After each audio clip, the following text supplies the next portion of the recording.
ये कहानी है मधुपुर गांव की, जहां रमा अपने परिवार के साथ रहा करती थी। सब कुछ अच्छा चल रहा था। राजेश गांव की एक लौती मिल में काम किया करता था। एक दिन मिल में काम करते हुए उसका हाथ मशीन में चला जाता है, जिस वजह से उसके हाथ में फ्रैक्चर आ जाता है और डॉक्टर उसे बेड रेस्ट के लिए कहता है। घर में इकलौता राजेश ही कमाने वाला था और उसने भी बिस्तर पकड़ लिया। उस दिन के बाद से जैसे उनके हालात खराब होते गए। पहले उन्हें घर से निकाल दिया गया और वो लोग शहर आ गए, जहां उन्होंने पाइपलाइन को अपना घर बनाया। सर्दियों में तो जैसे तैसे पाइपलाइन में दिन काट लिया करते, लेकिन जैसे ही गर्मियों की शुरुआत हुई तो वो पाइपलाइन आग की भट्टी की तरह तपने लगी। लेकिन घर न होने की वजह से पाइपलाइन में रहना उनकी मजबूरी थी। गर्मी की वजह से उनकी गाय ने दूध देना भी बंद कर दिया था और पुलिस वालों के कहने पर बुलडोजर पाइपलाइन पर चल जाता है और वो गरीब रमा का परिवार बेघर हो जाता है और वो परिवार अपनी गाय के साथ फुटपाथ पर रहने के लिए मजबूर हो जाता है। चारों तरफ चिलचिलाती हुई गर्मी के साथ भट्टी जैसी लू चल रही थी। यहाँ तो बहुत ज्यादा गर्मी है। बेटा देख, चिंकी का चेहरा गर्मी से कैसे मुरझा गया है। अपने परिवार की लाचारी देखकर राजेश फुट फुट कर रोने लगता है और कहता है, धिक्कार है मेरी जिंदगी पर। यहाँ मेरी माँ, मेरी बीवी, मेरी बच्ची सब गर्मी में रह रही हैं और मैं उनके सर पर छत भी नहीं दिला सकता। अरे मेरे बेटे, तो खुद को दोष क्यों दे रहा है? अगर तेरे हाथ सही सलामत होते तो हमें ये दिन देखना नहीं पड़ता। भगवान ने तो तेरे हाथ ही तुझसे छीन लिए हैं। भगवान की मर्जी देख। अब तो हमारी गाय जमुना ने भी दूध देने से मना कर दिया है। भारी गर्मी में रमा का परिवार फुटपाथ पर ही अपने दिन गुजारने लगता है। ऐसे में ना उनके पास खाने के लिए कुछ होता है और उनका शरीर कमजोर होने लगता है। मम्मी मम्मी, मुझे बहुत भूख लगी है। हे भगवान, मेरी बच्ची भूखी है और मेरे पास उसे खिलाने के लिए एक दाना तक नहीं है। भूख से बिलखती हुई चिंकी रास्ते में गाड़ियों को देखकर उनसे भीख मांगने लगती है। अंकल, मुझे थोड़े से पैसे दे दो, मुझे बहुत तेज भूख लगी है। मैंने कल से कुछ नहीं खाया है। मेरा परिवार बहुत गरीब है, हमारे पास रहने को घर भी नहीं है। सारा दिन भूखी चिंकी ने चिलचिलाती हुई गर्मी में गाड़ियों को रोककर भीख मांगी, लेकिन किसी ने उसे भीख नहीं दी। तभी चिलचिलाती हुई धूप के कारण पिंकी को चक्कर आ जाता है और वो बेहोश होकर गिर जाती है। अरे मेरी चिंकी बेटी, ये तुझे क्या हो गया? बेटी उठ उठ मेरी बच्ची।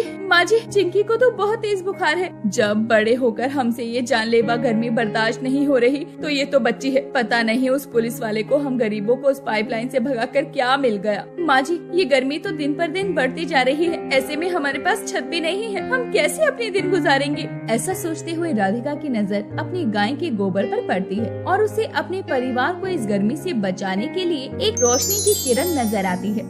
माँ जी, हमारी गाय जमुना भले ही हमें दूध नहीं दे रही, लेकिन गोबर तो देती है ना। अब हम अपनी गाय जमुना के गोबर से ही घर बना लेते हैं। तू ठीक कह रही है बहू। वैसे भी पहले के जमाने में पक्के घर कहाँ होते थे, सब घास फूस गोबर से ही घर बनाते थे और मिट्टी और गोबर के घर में ही बच्चे बड़े होते थे। गरीब बहू राधिका हौसला बांधकर घर बनाने के लिए जमीन ढूंढने लगती है और उसे खाली जमीन दिखाई देती है। हम गरीब अब यहीं अपना गोबर का घर बनाएंगे। राजेश जी, आप चिंकी के साथ इस पेड़ की छांव में बैठ जाइए। नहीं मम्मी, हम भी आपकी मदद करेंगे। और पूरा परिवार मिलकर बड़े बड़े डंडे, घास और गोबर से अपना घर बना लेते हैं। अब रमा के परिवार के पास रहने के लिए छत तो थी, लेकिन खाने को कुछ नहीं था। तभी राधिका बोलती है, माँ जी, भगवान की दया से अब हमारे पास गोबर का घर तो है, लेकिन अभी भी खाने के लिए कुछ नहीं है। अगर आप कहें तो मैं बाहर जाकर कुछ काम ढूंढ लूं। हाँ बेटा, कल का जो खाना बचा था वो भी खराब हो गया है, वरना आज हम वही खा लेते। पता नहीं ये गर्मी का सारा कहर हम गरीबों पर ही क्यों बरसता है। तभी राधिका काम ढूंढने के लिए घर से निकल गई। उसे किसी के घर पर कोई काम नहीं मिलता, लेकिन उसे एक कबाड़ी की दुकान पर काम मिल जाता है। देखो, तुम्हें मेरी गैर मौजूदगी में इस पूरी दुकान पर नजर रखनी है और जितने भी कबाड़ी वाले आए उन सब से हिसाब लेकर इस कॉपी में लिखना है। तुम ये कर पाओगी? हाँ हाँ, मैं कर लूंगी। मैं थोड़ी बहुत पढ़ी लिखी हूँ। ठीक है, तो तुम कल से काम पर आ जाना। आपका बहुत बहुत शुक्रिया मालिक। राधिका ये सुनकर खुश हो जाती है और खुशी खुशी अपने घर आने लगती है और वो सोचती है, बस आज का दिन जैसे तैसे कट जाए, फिर कल से घर में पैसे आने लगेंगे तो किसी को कुछ नहीं करना पड़ेगा। अगली सुबह राधिका कबाड़ी की दुकान पर चली जाती है और ईमानदारी से अपना काम करने लगती है। शाम होते ही राधिका को उसके काम के 100 रुपए मिल जाते हैं। ऐसे ही काम का सिलसिला चलता रहता है। अब उन्हें खाने की तो कोई चिंता नहीं थी, लेकिन जो भी खाना बचता वो सारा खराब हो जाता। माँ जी, कल वाली सब्जी भी खराब हो गई है। हाँ बहू, गर्मी है, कोई चीज कहाँ ही रुक रही है। ठीक है माँ जी, मैं काम के लिए निकलती हूँ।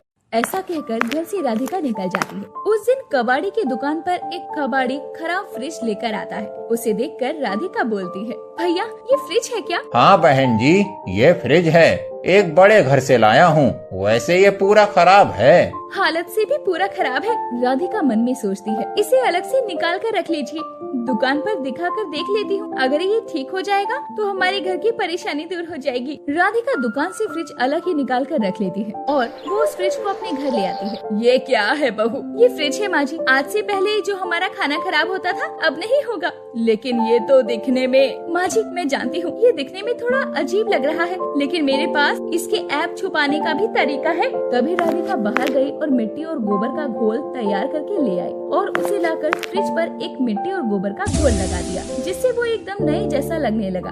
अरे वाह राधिका, ये तो एकदम नया लग रहा है और हमारे घर में मिल भी रहा है। हाँ माँ जी, ये तो आपने बिल्कुल सही कहा और ये काम भी बहुत अच्छा करता है। उसके बाद राधिका ने फ्रिज को चलाकर दिखाया और उसमें ठंडा होने के लिए पानी रखा, जिसे पीकर पूरे परिवार को गर्मी में राहत मिली। अब उन्हें ठंडे पानी के लिए दर दर भटकना नहीं पड़ता था और उनका खाना भी खराब नहीं होता था। उनका गोबर का फ्रिज पूरे इलाके में फेमस हो गया। उसे देखने के लिए लोग उनके घर आते थे। अगर आपको हमारी ये कहानी पसंद आई हो तो इस कहानी को लाइक करें और अपने दोस्तों से शेयर करें और हमारे चैनल को ऐसी ही कहानियाँ देखने के लिए सब्सक्राइब कर लें और इसी कहानी का पार्ट 2 देखने के लिए कमेंट करें पार्ट 2 लिखकर। ओहो हो, कितनी गर्मी हो रही है। ये टेबल फैन भी कितना मर मर कर चल रहा है। अगर घर में एसी लगी होती तो कितनी अच्छी नींद आती ठंडी ठंडी हवा में। तभी थोड़ी देर में पंखा चलते चलते जोर जोर से आवाज करके बंद हो जाता है और उस आवाज से गरीब निधि का परिवार उठकर बैठ जाता है। जी, ये इतनी तेज आवाज कैसी थी? पता नहीं कमला, ऐसा लग रहा है जैसे कोई चीज टूट गई हो। तभी छोटी बेटी ईशा पंखे की तरफ देखती है और बोलती है, माँ बाबूजी देखो ना, पंखा टूट गया। हे भगवान, तूने एक और परेशानी दे दी हम गरीबों को। ये टेबल फैन ही तो हमारा एक आखिरी सहारा था और इस गर्मी में तूने हमसे वो भी छीन लिया। अब हम गरीब गर्मियाँ कैसे काटेंगे? कितना कहता था मैं कि दिन में पंखा बंद रखो, लेकिन तुम लोग मानते ही नहीं थे। अब कोई चीज दिन रात चलेगी तो खराब तो होगी ही। बाबूजी, अगर हमारे घर में एयर कंडीशनर लगा होता तो कितना अच्छा होता और उससे कितनी ठंडी ठंडी हवा भी आती। हाँ, तुम भी मजाक बना लो। तुम्हारा बाप तुम्हें 2 वक्त की रोटी दे नहीं पाता, एयर कंडीशनर लगवाएगी। बाबूजी, आप इस ईशा की बातों का बुरा मत मानिए, ये तो बच्ची है। चलो ईशा सो जाओ, सुबह कुछ करते हैं। फिर पूरा परिवार गर्मी में ही सो जाता है। निधि के परिवार में उसकी छोटी बहन ईशा, माँ कमला और उसके पिता किशन थे। वो लोग बहुत गरीब थे और किशन दूसरों के खेतों में काम करने जाता। जो भी वो काम करके ले आता उसी से उनका गुजारा होता और अब पंखे के टूटने से उनकी परेशानियाँ और बढ़ गई थी। माँ पिताजी, पंखा कब से ही करवाएंगे? बहुत गर्मी लगती है और नींद भी नहीं आती। निशाम, तुम तो जानती हो ना बाबूजी कितनी मेहनत करते हैं हमारे लिए। जो भी वो काम करके लाते हैं वो सब तो हमें ही दे देते हैं ना। तुम परेशान मत हो, एक दिन भगवान हमारे लिए कुछ न कुछ जरूर करेगा और हमारे घर में भी एसी लगाएगा। सीखो अपनी दीदी से, निधि कितनी समझदार है। इधर घर में ईशा, निधि, कमला गर्मी से परेशान थे और मिट्टी का घर था जो धूप के कारण तप रहा था और दूसरी तरफ किशन, जो जमींदार के खेत में काम करता है, वो उसी दिन के 100 रुपए ही देता था। फिर एक दिन, बाबूजी आज गर्मी बहुत तेज हो रही है, खेत पर मैं चलती हूँ, आप घर पर ही रुक जाइए। नहीं बेटा, तुम इतनी गर्मी और तेज धूप में काम कैसे करोगी? और मुझे तो आदत हो गई है, और वैसे भी अगर काम नहीं करूँगा तो खाएंगे क्या? बाबूजी, आप अपने ही खेत में खेती क्यों नहीं करते? आप समझदार हैं, आप खेतों में काम करने क्यों जाते हैं दूसरों के? वो तो चाहता ही यही है कि हम गरीब हमेशा उसकी गुलामी करें। वो गधों की तरह काम करवाता है और सिर्फ 100 रुपए देता है दिन के। और बाबूजी, आप तो कहते हैं ना कि गरीब हो या अमीर, किसान मिट्टी से सोना उगा सकता है। हाँ बिटिया, लेकिन एक गरीब के लिए रोज की 2 वक्त की रोटी कमाना ही बहुत बड़ी चुनौती होती है। ऐसा बोलकर किशन और कमला चिलचिलाती हुई गर्मी में खेत पर जाते हैं, जहाँ पर जमींदार ठाठ से अपनी कुर्सी पर बैठा था और नौकर साइड में छतरी लेकर खड़ा था। अरे बाप रे बाप, कितनी गर्मी पड़ रही है। ऐसे में घर से निकलने का तो दिल ही नहीं करता। यहाँ गर्मी में मेरा पसीना निकला जा रहा है और इतनी देर में आया है, अब तक कहाँ मर गया था। चलो दोनों मियाँ बीबी खेत में लग जाओ, उठाओ हल और लग जाओ काम पर। चिलचिलाती हुई गर्मी में किशन और कमला दोनों ही खेत जोतते हैं और गर्मी से उनका पसीना टप टप कर बहता है। ऐसे ही गर्मी में काम करते करते शाम हो जाती है और दोनों काम पूरा करके अपनी दिहाड़ी लेने के लिए आते हैं तो देखते हैं ए जी, शाम हो गई है। आज तो दिहाड़ी देने के डर से मालिक आए नहीं। चलिए हम उनकी हवेली पर चलकर पैसे मांगते हैं। पंखा भी तो ठीक करवाना है, वरना गर्मी में गुजारा कैसे होगा। ठीक है, चलो। उसके बाद वो दोनों जमींदार के घर जाते हैं, जहाँ जमींदार ठंडी ठंडी एसी की हवा में बैठा था। अरे वाह वाह, एसी की ठंडी ठंडी हवा में जो बात है वो तो कहीं और है ही नहीं। गर्मी से राहत तो सिर्फ एसी की हवा में ही मिलती है। अरे किशन, तू यहाँ? वो मालिक, पैसे दे दीजिए। वैसे तुम गरीबों में जरा भी सबर नहीं होता। तेरे ये 100 रुपए लेकर भाग थोड़ी जाऊंगा। ले पकड़। किशन और कमला दोनों ही पैसे लेकर घर आ जाते हैं और आकर अपनी बड़ी बेटी निधि को दे देते हैं। ऐसे ही समय बीत रहा था और जैसे तैसे निधि उन्हीं पैसों से घर चलाती और थोड़े पैसे जोड़ भी लेती। लेकिन एक दिन निधि के पिता किशन को लकवा मार गया। एक दिहाड़ी मजदूर ने जब बिस्तर पकड़ लिया तो घर की अर्थव्यवस्था भी खराब हो गई और ऊपर से गर्मी का कहर।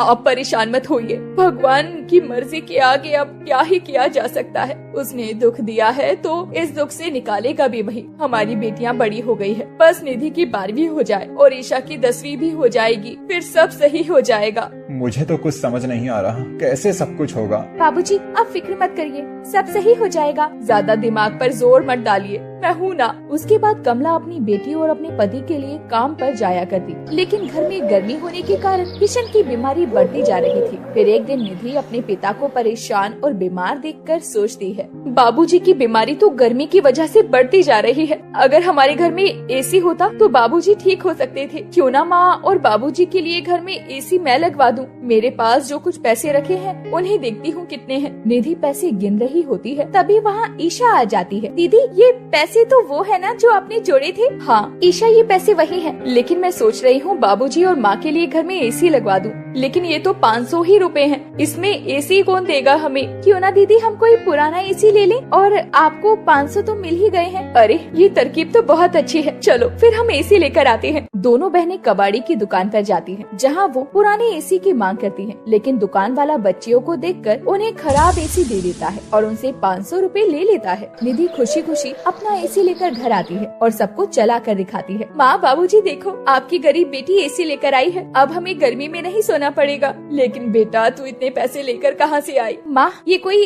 ऐसा वैसे एसी नहीं है, मैं इसे सिर्फ 500 रुपए में लेकर आई हूँ। लेकिन ये चल क्यों नहीं रहा? 500 में कोई एसी देता है क्या भला? बस पैसा बर्बाद करके आई है। सब मुंह बनाकर सो जाते हैं और निधि भी एसी के पास बैठकर रोने लगती है और पूरी रात रोती है। रोते रोते कब निधि की आंख लग जाती है ये निधि को भी नहीं पता चलता। वो सो जाती है। जैसे ही वो उठकर देखती है तो एसी चलने लगता है और एसी की ठंडी ठंडी हवा लगते ही पूरा घर ठंडा हो जाता है और सबकी आंखें खुल जाती है। माँ, बाबूजी देखो, एसी चलने लगा, अब आएगा ना मजा, एसी की ठंडी ठंडी हवा लेंगे। देखो कमला, हमारी बेटी जो एसी लाई थी वो चलने लगा। लेकिन एसी तो बिजली से चलता है ना, ये कैसे चलने लगा? तभी अचानक एसी की आंख बन जाती है और मुंह बन जाता है और वो बोलने लगता है, मैं एक जादुई एसी हूँ, इतनी ठंडी ठंडी हवा खानी है ना, खाओ और मजे लो और किसी बात की कोई चिंता मत करो।